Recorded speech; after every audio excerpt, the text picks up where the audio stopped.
check, 1, 2. Mic check, 1, 2. What's going on, people? Mark from Double Clutch Auto Reviews here. Thank you again for tuning in for another video. This is the 2019 Audi A5 Cabriolet Premium Plus Part 2. For this video, I'm going to start where I left off with the interior, focusing on more interior aspects, and then we're going to take it out on the road and drive it. First, I'd like to say you cannot do a proper review of this car without mentioning the many different ways you can input an address for the navigation system. There are a couple of ways you can get to the home screen of the navigation system. One way is you push this menu button right here, and then from there you can scroll down to navigation. The other way is you can do the shortcut tab with this little metal switch. You push it up towards nav/map, and that'll bring you right to the navigation screen. So once you're in navigation, you go to input address. The first way you can do it, which I honestly think is easier, but it's certainly not as unique, is you push the talk button on the steering wheel and say the address you want to go to, and it'll input it from there. But if you want to do it the different way, you can use this trackpad on top of the center control dial. And what's really cool is you can start writing letters or numbers on the pad with your finger, and the computer will input them into the navigation screen, and you can actually write out the whole address you want to go to and click send, and it'll take you there. I'll demonstrate this now, and as you can see, I'll start writing letters and it'll register what letter I drew. It's really cool. Check it out. And if you want to write a forward space, you just draw a horizontal line from left to right. If you want a backspace or delete, you just draw a horizontal line from right to left. And lastly, I'd like to talk about the glove box. It does have a moderate amount of storage space, but not too much. I mean, what do you expect for a two-door convertible? But anyway, this car does have a CD drive. It's right there in the glove box, as you can see. Also to note, there is a valet mode that this car has. You open the glove box and push the valet button, and that deactivates the trunk opening switch. So you push the valet button, close the glove box and lock it, and you take the manual key with you and you give the valet guy the remote key. So now your trunk and your glove box are secured and they don't have access to it. And I'd also like to talk about the fuel door. There is no locking mechanism. Someone could just go up and push on this panel right here and open up your fuel door, which isn't the biggest of worries. But when you unscrew the fuel cap, there is a spot for you to put it so it doesn't dangle down and damage your paint. You unscrew it and put this peg right in this little hole, conveniently placed for you by Audi. So the gas cap is out of your way and not dangling down and damaging your beautiful glacier white metallic paint. I cannot forget to mention that this car has parking sensors all around, front and back, as I'll show you now, and it also has rear cross traffic alert and emergency braking as well. Alright guys, time to get this car out on the road and drive the 2019 Audi A5 Cabriolet Premium Plus. This car is a lot of fun to drive and it's a beautiful day out here in New England, so let's go.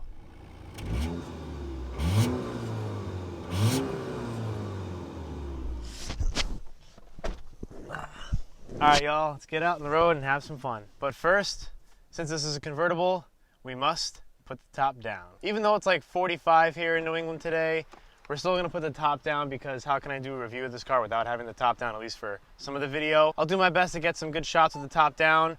We got to keep the windows up for audio purposes, of course, but we'll get a few good shots and then we'll put the top back up. So alright, let's get started.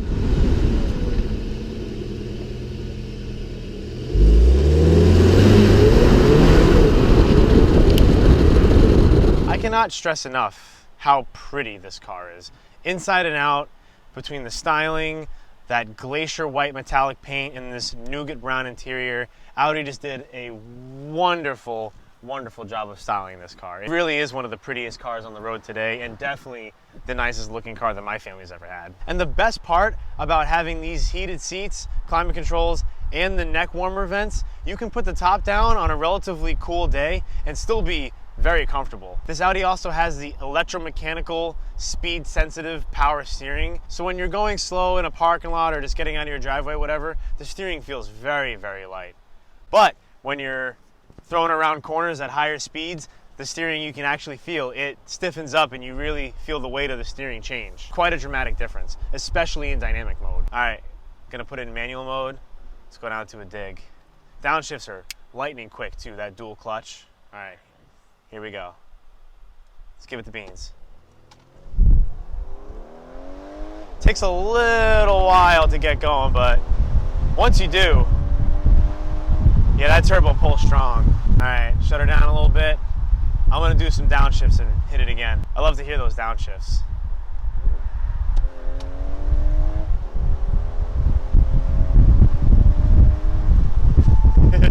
Oh, My grandmother's manually set speed limit just came on. Don't worry, you can still go faster. It just dings at you when you get to that speed. Don't worry about it. But if I wanted to, I can just go into the settings and change that, no problem. What's funny is I was driving this car at night, and if you don't turn the headlights on, it'll actually say in the gauge cluster, please turn your headlights on. There's a lot of safety features to make this car more idiot-proof. Unfortunately though, with some things, it actually takes a lot of the fun out of it. Like when I was doing those rev shots earlier, the car won't actually let me redline it or even get close to redline when I'm just sitting there revving it. It only lets it go to 4 grand. Also, if you're in manual mode, which should be manual, right? If you are flooring it and the car redlines, it'll just shift for you. It won't keep it in redline. I'm not surprised that this car doesn't allow you to turn off all of those safety features to prevent you from beating on the car and prolonging its life as well as doing something stupid. It's not like it's a Lamborghini or it's one of the higher trim Audi models like the RS5 or even the R8 or something like that. It's not meant for that kind of use, essentially. But it would still be nice to be able to turn off all those safety features and really feel the full potential of this car and push it to its limit.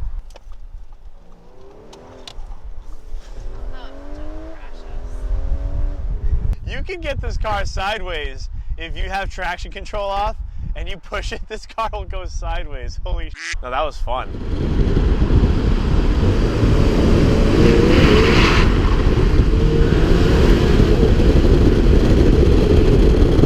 The transmission responds rather quickly. It shifts very fast with this dual clutch transmission. Very nice.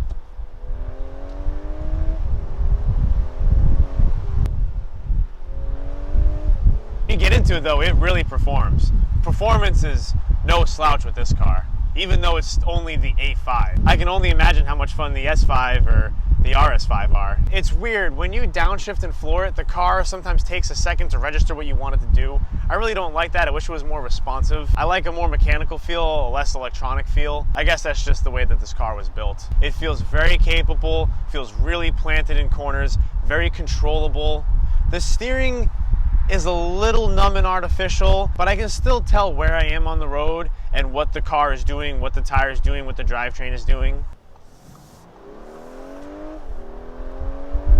Oh yeah, man, nothing like the top down, wind blowing through your hair. What a wonderful feeling of freedom. This is the perfect summertime car. Too bad it's a little cold today, but honestly, with the sun shining and all the heated climate controls on, it's really not that bad. I wouldn't compare it to the feeling of freedom you get with riding a motorcycle.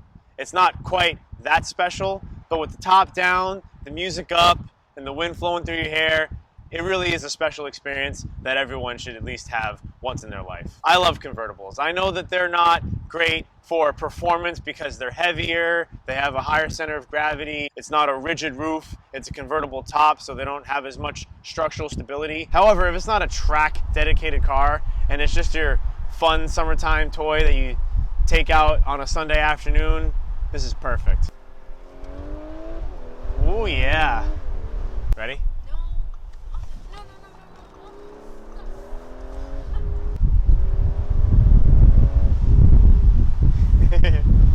This car is fun. Now hear me out. Despite all my praise for this car, yes, it's very beautiful, very high tech, but there are a few problems. Like I said before, all the safety features not being able to be turned off is the first thing. Second is the vast amount of electronics. Yes, all this technology is very high tech, up to date, luxurious, and just downright cool sometimes. But all of these electronic features are bound to break at some point, which means hefty repairs that are only able to be done at the dealership, and overall decreased longevity for this car. Another very poor quality of this car with its design by Audi is that they designed it without an oil dipstick. All they have is an electronic sensor in the engine that senses the oil level. I really don't like this because what if that sensor fails? Then you can't check your oil and it's bound to fail eventually.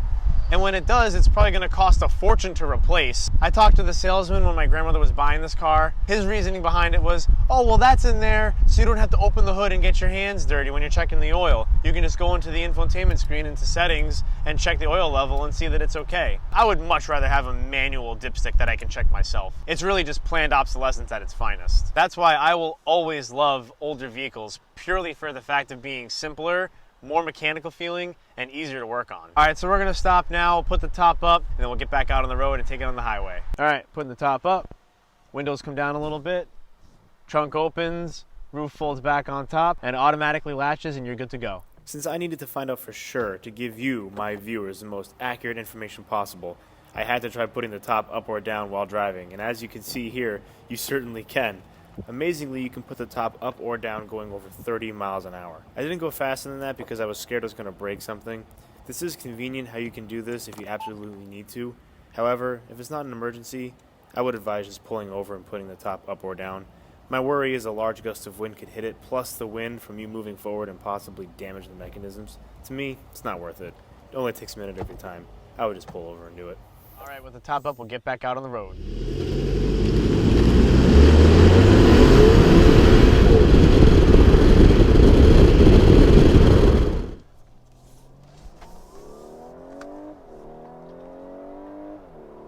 I also forgot to mention when we were doing the interior shots, the seats do have lumbar support. These seats are very, very comfortable. The leather's very supple and soft and the bolstering is very nice. Oh yeah.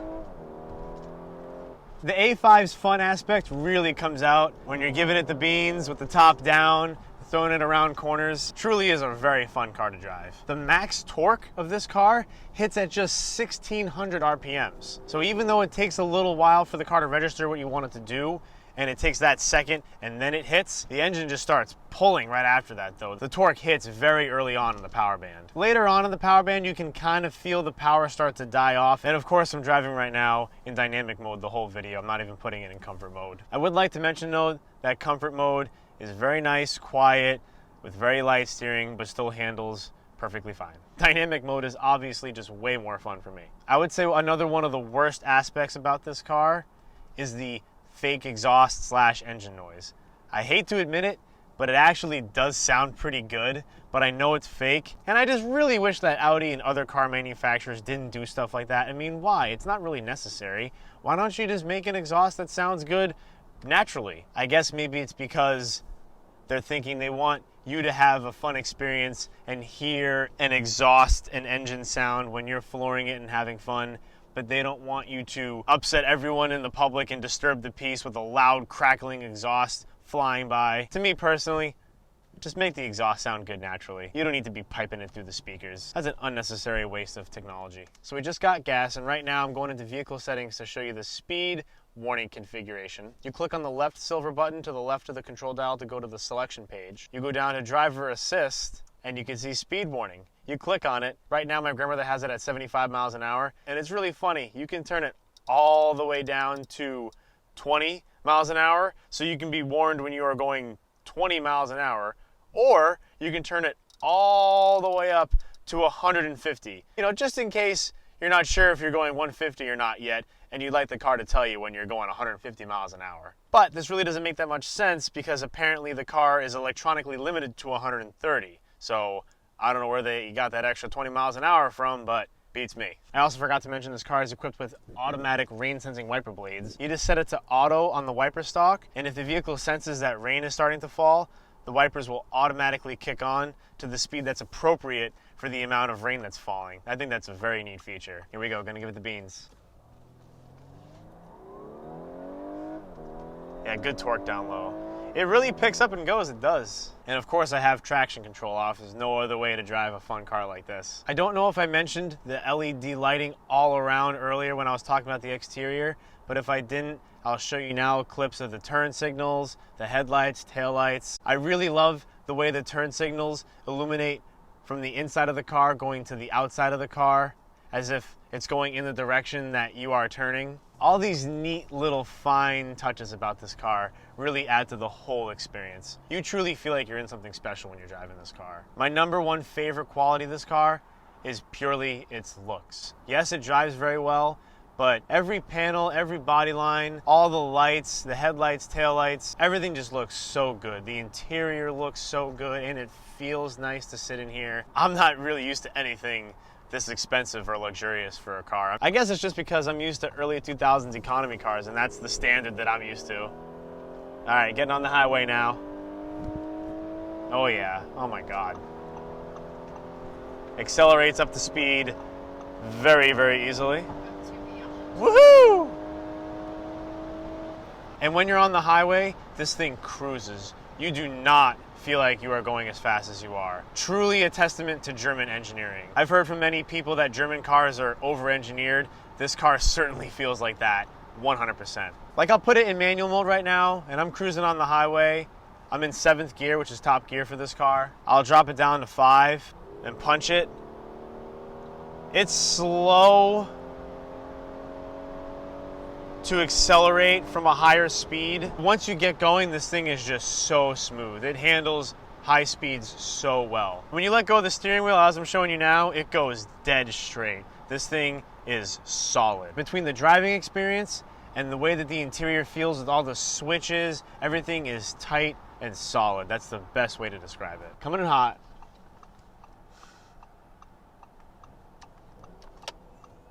Very, very composed in corners. Downshifts are very quick.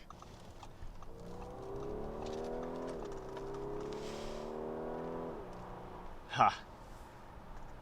What a fun car to drive. I'm very happy that my grandmother purchased this car. I was trying to convince her to get the S5, but she wasn't having it, and she honestly doesn't need that kind of performance anyway. This car suits her very well, especially with the styling, all the creature comfort features. The only thing about this car that doesn't suit her well is the vast amount of technology that she has to learn and understand to be able to operate all these features. This car also takes premium fuel recommended from the manufacturer.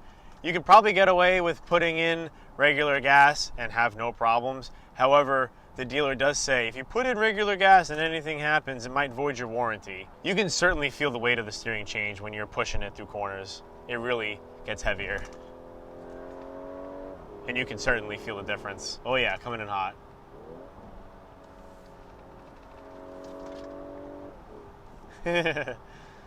Oh man.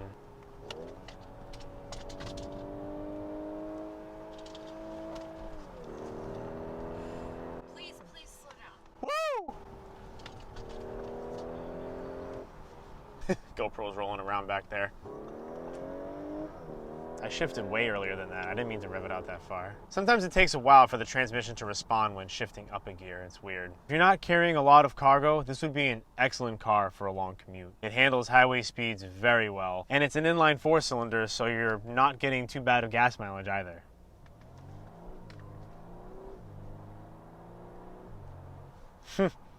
Sounded low that time. All right, guys, thank you all so much for checking out my videos. I really appreciate it. I hope you all enjoyed my review of the 2019 Audi A5 Cabriolet Premium Plus. If you didn't see part 1, please check that out. I'll link it in the description. If you liked the video, please give me a like. If you liked it even more, please give me a subscribe. I'll catch you on the next one. Thank you all again so much for watching. Peace. All right, with the top up, we'll get it back out on the road. All right, with the top up, we'll get it out back on the road. Get it back out on the road. All right, with the top up, we'll get it